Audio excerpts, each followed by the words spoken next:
Hello, everyone, and welcome to ReadySetCyber, an ongoing deep dive into the issues and solutions in cybersecurity. We know you have choices with how to spend your day, and so we're happy you're here. I'm Rob Miller, fractional CRO in the cybersecurity space. And today's topic, I'm happy to say, is passkeys. Experts across the globe are hailing the next big thing in cybersecurity, poised to revolutionize authentication by offering a secure and, perhaps more importantly, user-friendly alternative to traditional passwords. It's actually not more important. I just think it's important and perhaps overlooked. Recent developments also highlight the promises of passkeys, but there are still significant hurdles to overcome. For example, a report from the FIDO Alliance, who has been pushing passkeys for years, indicates that while passkey adoption is a high priority for many enterprises, practical usability like limited website adoption and device dependence continue to impede adoption and implementation. Complexity, cost, and lack of clarity are the top listed reasons for low adoption across the enterprise. The National Cybersecurity Center also acknowledges the passkeys, but writes, "We are not ready to recommend them for mass adoption across all services." So how do passkeys work? Do these problems that we're talking about outweigh the benefits? And can they be fixed, these problems? And what are alternative solutions on the market that we should know about and maybe be discussing? Today, we're going to hear from cyber experts who will help shed some light on the subject. So audience, we also welcome your input. If you're joining us live, please type your questions and comments into the chat and we'll address them throughout the show. If you're watching the recording after the fact, you can post comments into the comment section and we'll be sure to get back to you. All right, so let's meet our panelists. Joining us from TraitWare today are CEO Heath Spencer.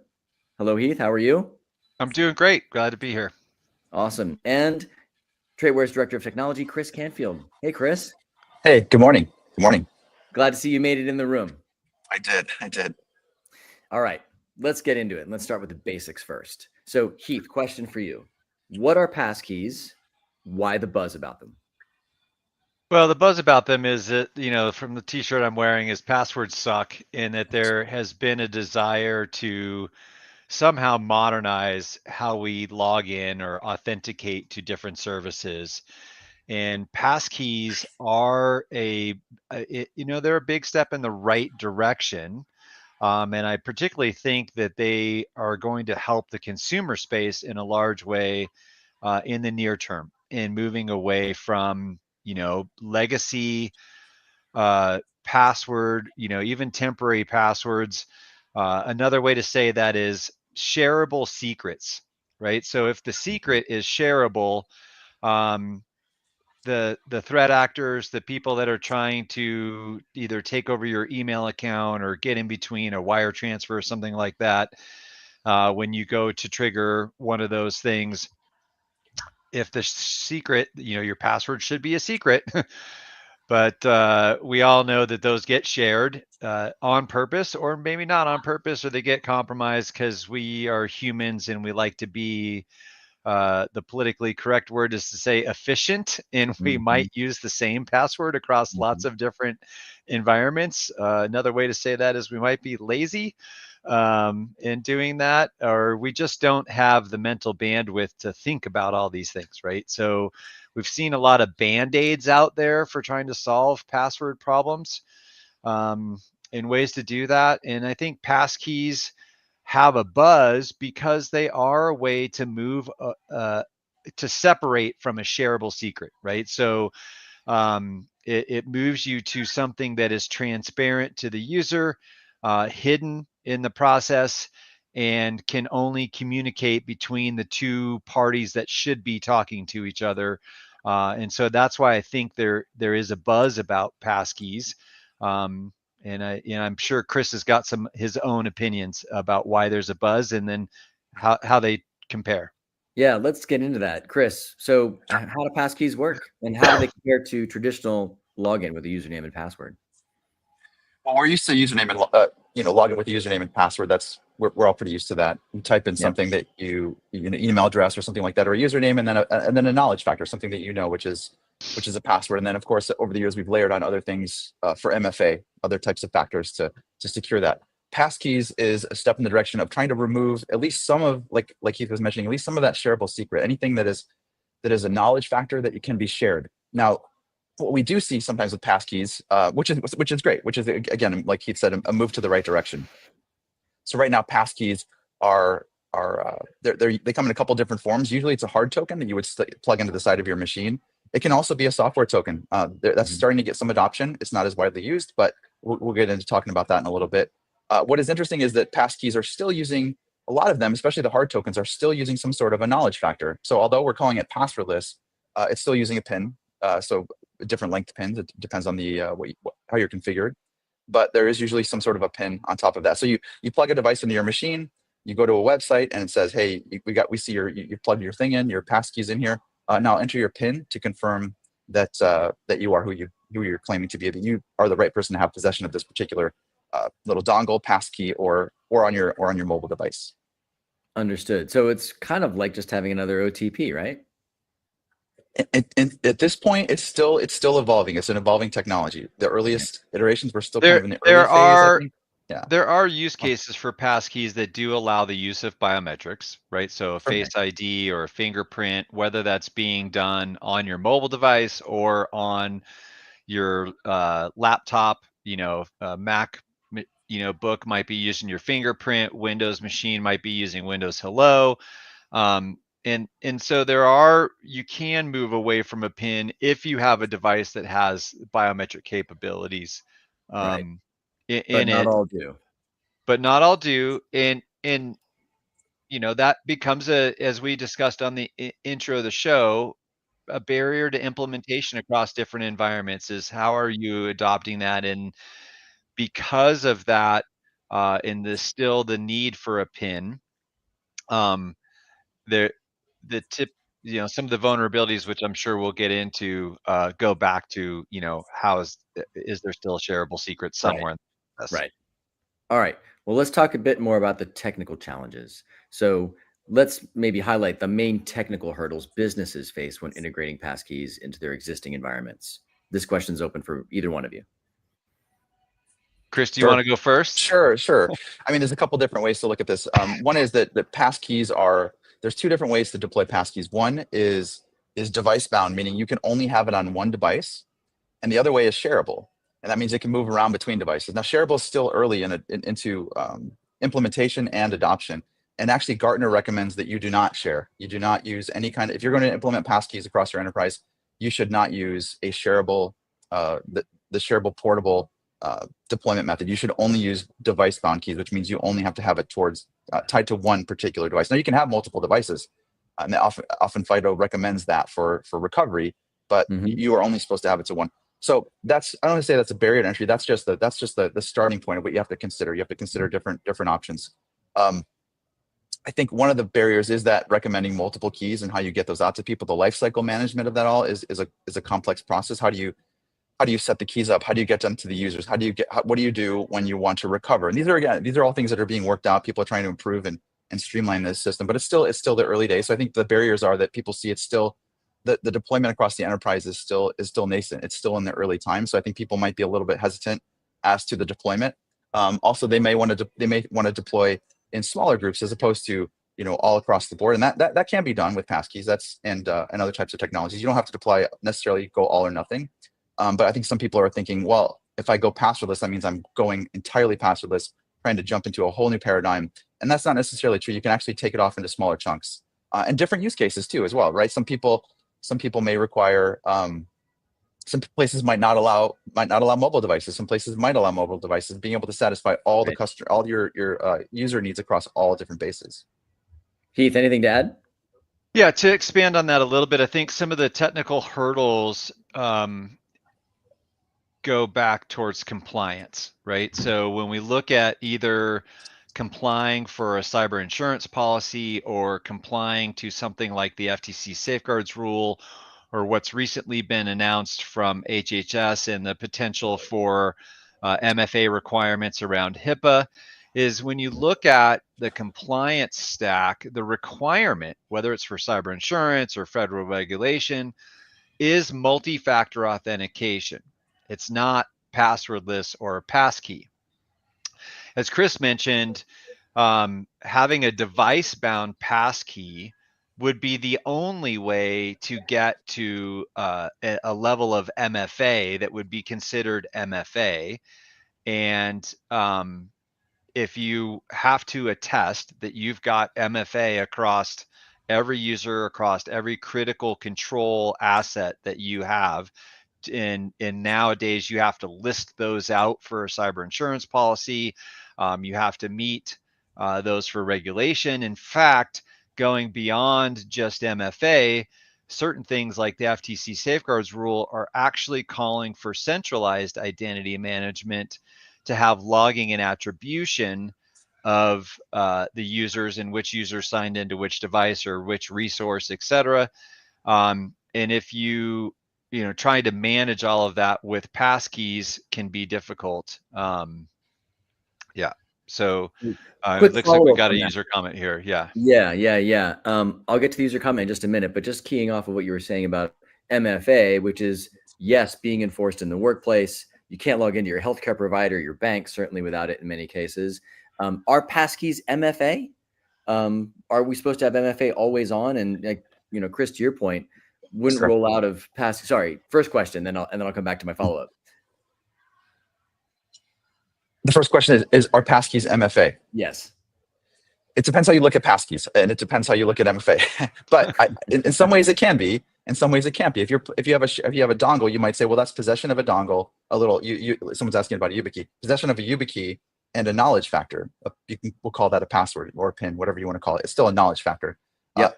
A lot of people leave that plugged into their device. So if you leave it plugged into your device and you walk away, is that MFA because someone happens to have glanced your PIN or somehow has been able to compromise that? I can't say that it is. It's really on the user and how the user uses that. Other cases where, like Heath was mentioning, you may have a hard token or a software token that has a biometric attached to it. Then it's possession and biometric. Much more likely, I would consider that to be an MFA type token. So it really depends again how you're using it. Got it. Heath, anything to add to that? And it does actually, I think, address the question that's been posed on LinkedIn. Yeah. So for the question that came in, yes, moving towards passkeys with YubiKeys, Microsoft Authenticator is definitely the right direction, right? So Ann Johnson, CISO for Microsoft, like implementing strong phishing-resistant MFA will address 99% of your identity-based attacks. Absolutely, it's moving the right direction. Is it moving in a direction that's going to make life entirely better for the administrators and the users? I think there's some things to be worked out there, particularly around recovery. So even Boyan Simic over at Hyper recently talked about this. Like if your recovery method goes back to a shareable secret, then you didn't really fix the vulnerability. So the short answer is it moving the right direction? Yes. Am I biased in thinking there's better technology out there? Yes. Or more modern technology? Yes. But it is moving the right direction, and doing something that direction is absolutely better than just sitting on your hands waiting for it to get perfect. Don't sit on your hands and wait for it to get perfect.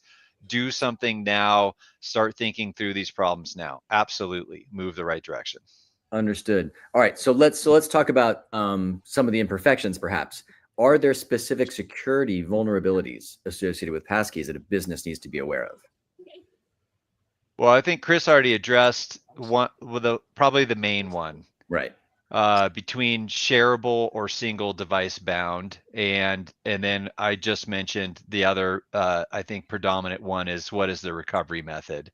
So I think the top two, in my opinion, would be if you allow the passkey to be shareable, you've got a vulnerability. And if the recovery method is reliant on shareable secrets, you just moved the vulnerability to the recovery process rather than the entry process. Now, could that still reduce risk? Yes. I'm not going to say it's not going to reduce risk because you are potentially improving the day-to-day access control of your user. But if the recovery method introduces, extra steps or frustration, last year we saw, a major attack on MGM and Caesars, not necessarily related to passkeys, but related to the recovery process, right? So that attack was successful by socially engineering a support engineer into resetting someone's account. And, you know, the recovery process for passkeys could be manipulated in a similar fashion. Yep, understood. Sorry about the bells and whistles. So I have a question though, in terms of just user friendliness. So removing the password and the creation of a password, you know, by a human being certainly takes out a big vulnerability. Passkeys, as you mentioned, you know, they could be device bound. They could be unlocked using biometrics, but they can be shared. However, it's not a person necessarily that's choosing to share that passkey, correct? So there's a strength in that that's perhaps goes way beyond the shareable secret, which is a human created one. Am I right to suggest that? I would say that there's a limited list of applications that are allowing you to create an account at the very, let's say you go sign up for a certain service. Let's just say Netflix, right? Because everybody like is a consumer product, or you go sign up for a Gmail account.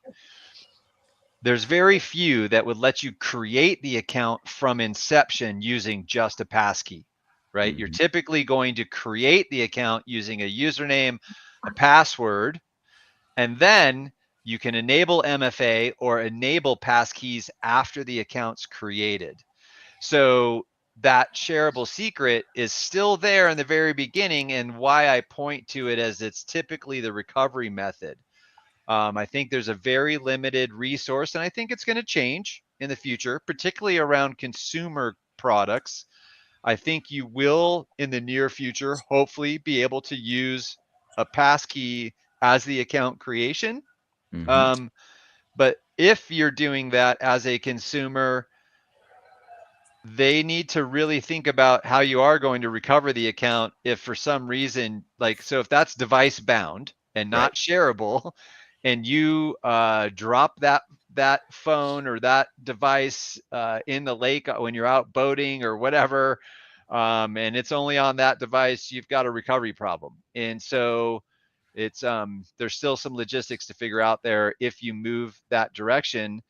And it is different for businesses, right? So for a business where there's an administrator, where that user can then contact the administrator, go through some identity proofing process and say, hey, I dropped my phone in the lake. I need you to recover my account. And the administrator can do that after they've, you know, done some identity verification, reached the level of assurance that, hey, it really is Rob that's asking or requesting to reset this account. They can re-provision a new key, and you're off to the races because there's an administrator there. If consumer grade products have to support that level of identity verification for every customer reset because there's only a passkey and it's not self-service reset, that's going to be very challenging for them.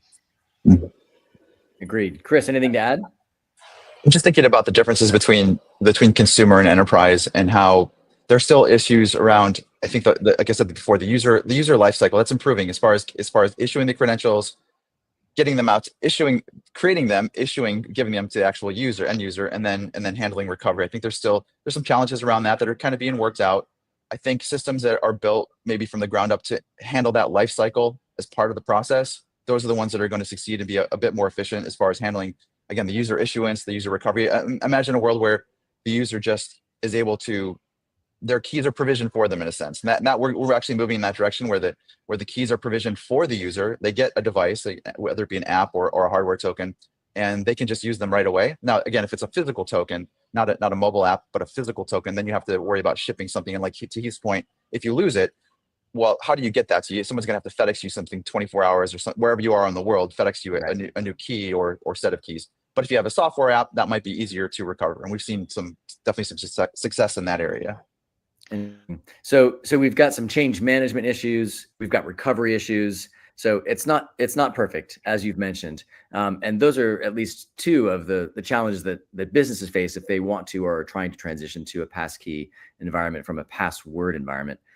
There's a question that just popped into the box that maybe we'll dive into. I can take that if you want me to grab that one real quick. Take that one. Yeah. I'm asking about Passkey attestation. Attestation is still kind of in its early phases. There are, some people have registries of the particular devices. It's really up to whoever is your passkey authority, whether they're going to accept the attestation of these particular devices or not. Like we at our company, we use a mobile app authenticator, so we know what those devices are. We can see what they are. They're either an iOS or an Android based device. So we can have a list of approved devices, or your company can have a list of approved devices. How it works is when those devices are created. So what you're asking about how they're created. When those authenticator devices are created, whether they be let's talk about like a hard token. I believe they have to create them in batches of, I think it's 10,000 or 50,000, and they're stamped with a certain identifier. And that identifier is attested to. It's registered with a certain a registration authority of a trusted set of keys or devices, I should say. And if your system can look at those keys and look at that authority and say, yes, these keys were created, registered from this company with and registered under this authority, we can validate that, yes, we can use those particular keys. That particular device or hardware token, we will allow that to be used and trusted. It's all about trust. So we've trusted that thing now, or not only have we trusted it, now we got to look at, is that person authenticated? Have they used the right types of whether it be a requirement of a biometric, a certain pin length or something like that. But yeah, coming from different countries that are not the most trustworthy, using a generic passkey attestation, you just don't do it. We're too early in the game. That's obviously a huge plane of attack. So do not use cheap. Don't try to go cheap, because you're gonna get caught. You're gonna get burned. Yeah. Well, the only thing I would add to that is, if you're looking at laptops, desktops, mobile devices, you want to build that list around the ones that are trusted, and the ones that are, for like an iOS device, where is that key being generated? Where's the private key being stored? Is it in the secure enclave? If it's on like a Windows device, is it in the TPM, or an Android device? Is it in the trusted platform module? If the key isn't being stored in that secure encrypted chip that has its own math baked in at, as Chris mentioned, when it was being created and stamped with its own identity, then yes, it's risky. And so you do want to have some, especially if you're looking at implementation in an enterprise use case, you would want to use a level of a trusted device process, and where you're getting those devices from, whatever your resource is for that, right? If you're buying them for HP or Dell or whoever, right? You're buying Samsung devices or you're buying Apple devices, you want to make sure that not only is the device trusted, but where is the math being done in, and where is it being stored, especially if you're going to move to using the biometrics on that device. Where's that biometric data being created and stored? Is it in a secure enclave? Makes sense. All right. So we've discussed a little bit about how passkeys aren't really business ready, or they are, but they're an improvement, but not the end game, perhaps, or not the ideal solution. Again, for enterprise environments, are there other solutions that are available where knowledge factors don't have to be shared at inception, that are perhaps more elegant and safer overall? Well, this is like a layup shot for our own product, and not wanting to turn this into a sales pitch, but absolutely, right? So TraitWare from inception was created to deploy entirely passwordless, so unshareable secrets from account creation through user experience. So a way we phrased it is, we deliver a passkey user experience with enterprise grade security and MFA all in a single step. Other companies that are moving this direction and trying to help with the orchestration and the implementation of it. Hyper is another big player in the space that is growing and building off of Passkey infrastructure. Both of our companies are members of the FIDO Alliance and all working to fix the password problem. There's other companies that are all moving there. It's a global company. So you've got Microsoft, Google, everyone is working to solve this type of problem.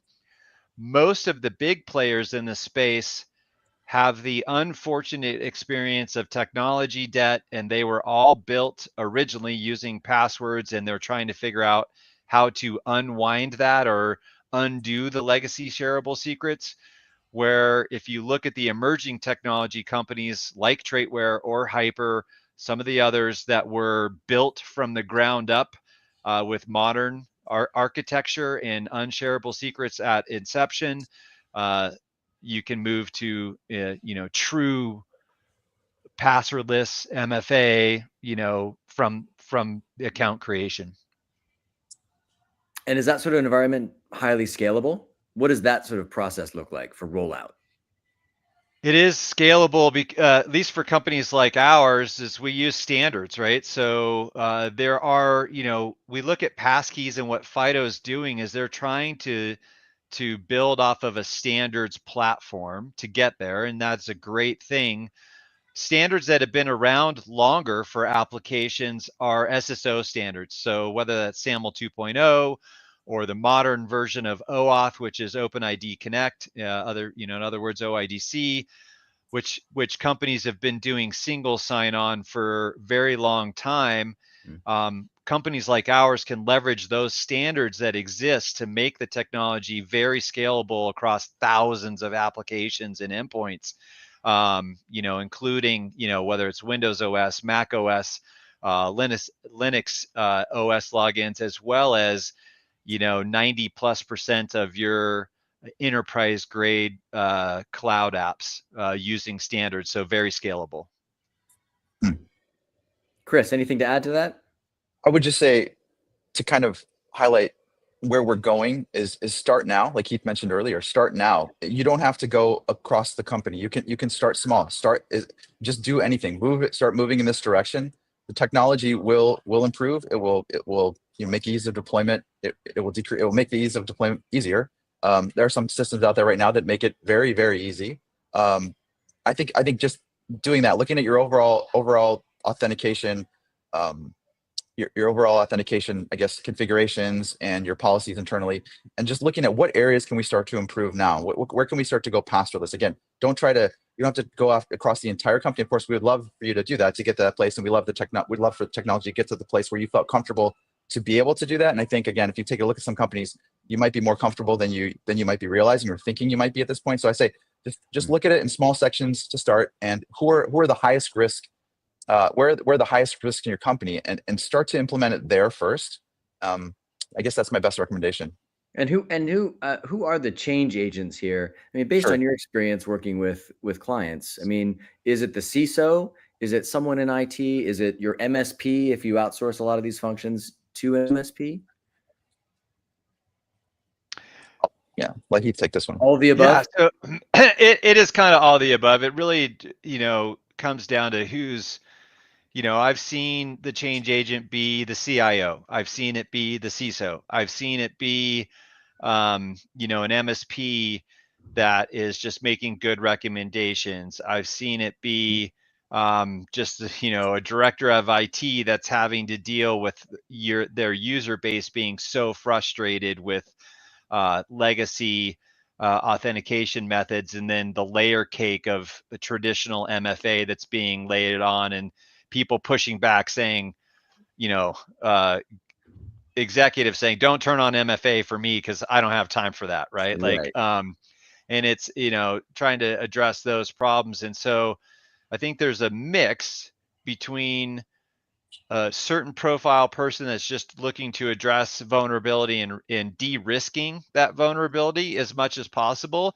And then I think there's a mix of how do we drive efficiency and actually get adoption, because we gave our users something that's easier to use, more efficient, faster login times, less downtime, all of those things. Oh, and it checks the box for all of the security requirements we need to get cyber insurance or to meet a federal regulation. Great. And so it really just depends on, is it a bigger company with internal IT, or is it a company that is being managed by an MSP. I think, as a side note, we're also seeing, kind of looking into the, not necessarily consumer space, but let's say the software supply chain space. we're seeing, suppliers really need to do two things. So if you have software in the industry and you're selling into businesses, right? So you've got a software product, it's a B2B software product. They're having to do, I think, two primary things. One is they have to implement SSO standards for their product so that the larger companies that have an IAM platform, whether that's Microsoft or IBM or Ping or Okta, they have the ability to integrate their existing identity access management tool using SSO standards. However, those suppliers also are always going to have a need for a service provider direct login, and they have to solve how they're going to deploy phishing resistant MFA as a service provider. We're starting to see a lot of people look at this and go, okay, well, can we use passkeys for that? Or can we use something that is built specifically to help us address this?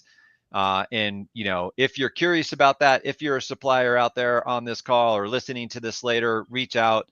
We can help with both of those questions on that part. And Yeah. Chris, we got another audience question that came in. Do you want to answer that one?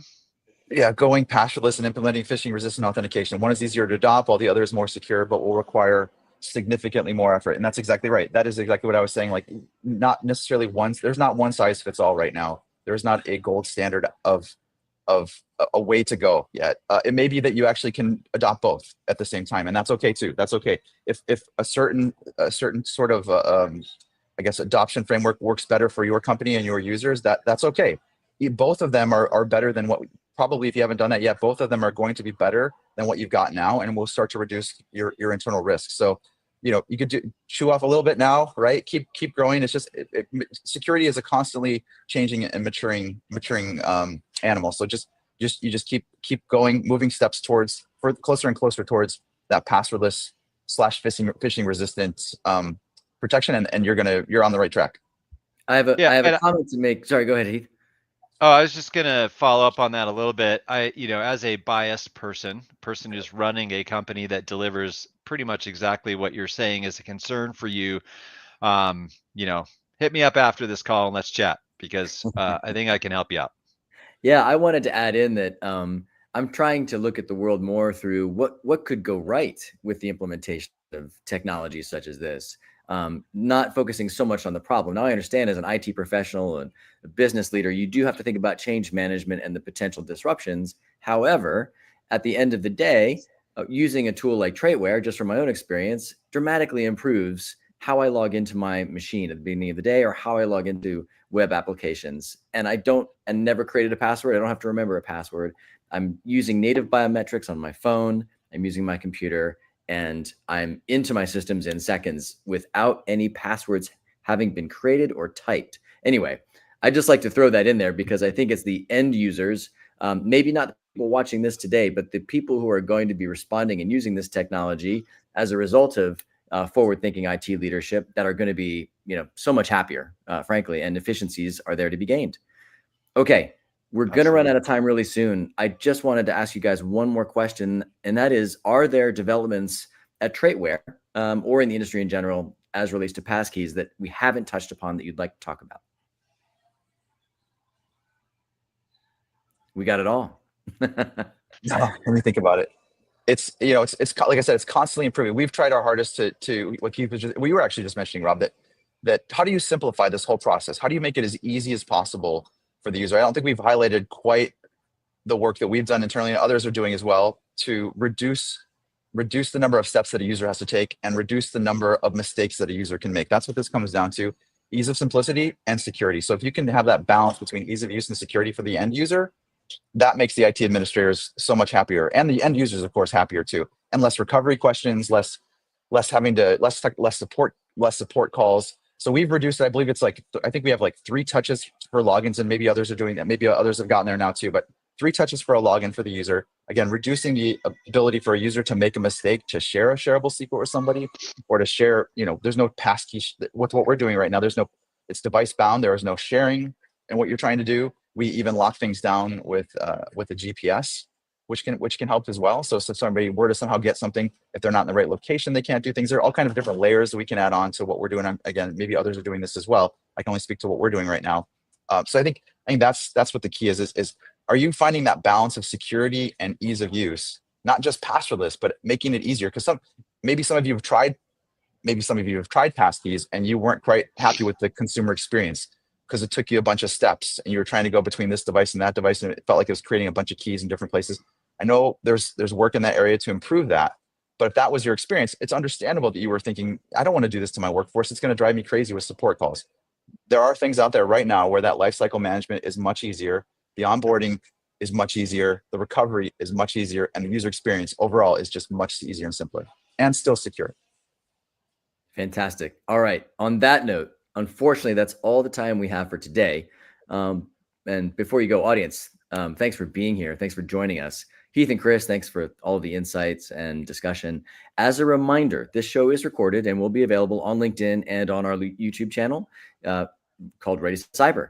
Please feel free to comment, share with your networks, help us keep this conversation going. And as Heath mentioned before, if you have direct questions of him or of TraitWare, please don't hesitate to reach out. You can find all of us on LinkedIn. Don't hesitate. You can also get more information at TraitWare.com. Have a great morning, afternoon, evening, wherever you are in the world, and we'll see you on the next ReadySetCyber. Thanks, everybody. Thank you.